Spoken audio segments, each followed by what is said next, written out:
Let's take a look at the modules page. In Drupal 7, this is called modules. In Drupal 8, we're going to click manage and then go to extend. At the very top, you see a filter by name or description. This is something that used to be supplied by a contributed module called module filter. Module filter still includes some additional tools that Drupal 8 doesn't have, but one of the most useful parts of it was the ability to filter out particular modules by their name or description.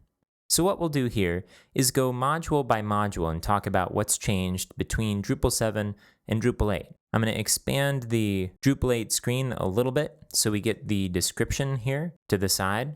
Now, a couple quick things to note about the listing itself. One is that in Drupal 8, it's far more compact. So instead of showing all of the operations along with the description, it's just the description. And then you can click the drop-down arrow in order to see the operations here. The other important difference is that in Drupal 8, there's no disabling modules. You either enable it or uninstall it. In Drupal 7 over here, if we scroll down, you can see that there are some blue checkboxes, which indicate that we can uncheck these to disable them. On the Drupal 8 side, if we scroll down, we'll only see grayed out checkboxes. If we wanted to disable these modules, we would need to go to the uninstall tab, and we could do it from here. In Drupal 7, this was a two-step process. First, you would disable the module, but the module would attempt to keep database information that was associated with the module. And then when you uninstall the module, that database information would be cleared. In Drupal 8, this has been compressed into a single step. There just weren't enough use cases to support the separation of the two,